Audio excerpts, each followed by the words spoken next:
Good evening, everyone. Tonight I am joined with Demetrius Howard, and he's going to come on and share a little bit about what he's doing and how he's helping other young men who's been affected by gun violence. Demetrius, why don't you tell us a little bit more about your scholarship and how it came about? All right. Well, I am Demetrius Howard. I'm the founder of the D. Howard Scholarship Foundation. Um, I myself was affected by gun violence when I was younger. My father actually died when I was only 3 months old. He was a victim of gun violence, but I created a scholarship because I was afforded the opportunity to attend college for free when I began. So it was kind of like a pay it forward for somebody who was had a situation similar to mine. It was to encourage them to continue education, to continue pursuing knowledge in a sense. And yeah, Okay. And on this journey, since you were, your father was killed while you were such a young child, at 3 months old. How has growing up without your father impacted you, and who has been your biggest support system? it's impacted me for the fact that I feel like everybody needs that male figure in their household, which I did have a stepfather later on in my life, but some of the basics in life, some of the things that a male father would teach you, or some of the characteristics you would get from them, just knowing, like, I don't really know my father really, so it's kind of like I have a different situation than a lot of other people. But I do feel like I've gained from the situation in a sense because my mother has been a really big support in that, which I've supported her as well. But we have a really tight connection or a really close bond, and I feel like that was a result not necessarily of that. Like to say it wouldn't have happened, but it helped it. Okay. And what advice would you have for, you know, students or other young men who has been impacted by gun violence? How what can they do to kind of keep moving forward to, just better themselves? A lot of people that I know personally, they tend to, if the ones that don't have a father figure tend to lean to gangs or illegal activities for guidance or for fast money. So I would just suggest staying in school and avoid things of that nature. Remembering that education is power at the end of the day. That's really how you will get on top, and in the long run, that's really how you will make a lot of money. Okay. And right now you are in college. Tell us, where you're going to college, what you're majoring in. I'm currently going to college at Allen University. It's in Columbia, South Carolina. I'm a computer science major there. I'm a junior there now, so hopefully I can get me a job soon or internship soon. Start working with the computers and programming and things of that nature. Okay, cool. And so give us a little more about your scholarship and how people can contribute and help you, as you're pushing forward and trying to help other young men that's been impacted by gun violence. All right. Well, as I said, it was a scholarship for to help empower young black men that's continuing their education, continuing to beat the statistics of gangs and the negative um, sides that people see of a lot of people. So a way to help with me and my scholarship would just pretty much be to donate, share. You can donate. I have the link in my bio on Instagram.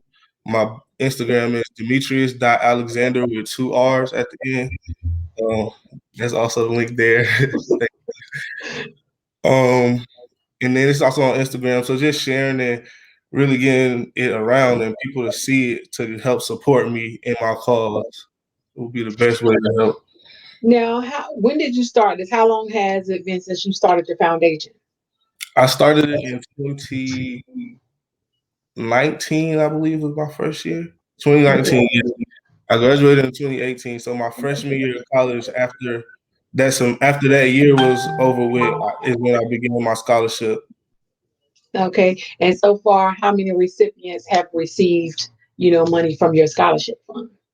So far, only one because of the first year. The first year we did it and everything went fine. And the second year, unfortunately, COVID came around, and there was also at the school a switch in like the guidance counselors, so they didn't have the same student ceremony from like they did in the past.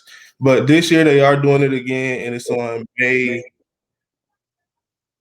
I'm posted date on my page. I don't want to get out of the Okay, wrong. But I'll check this it year out. they're doing it again in person, and I've already contacted the guidance counselors and all the administration, so it's a go.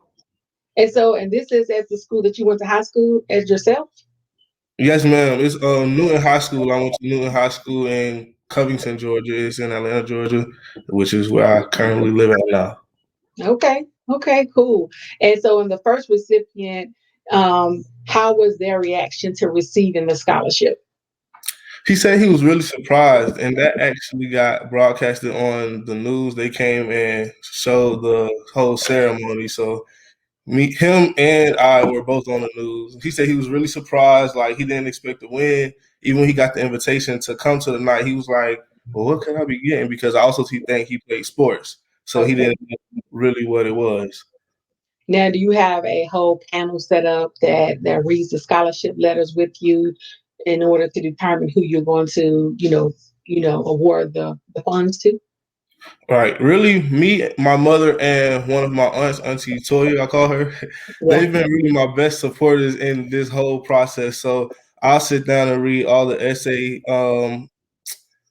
submissions with them, which is one of the requirements, is the essay submission, a transcript, and the letter of acceptance to whatever college they're going to attend to make sure, they're still further education.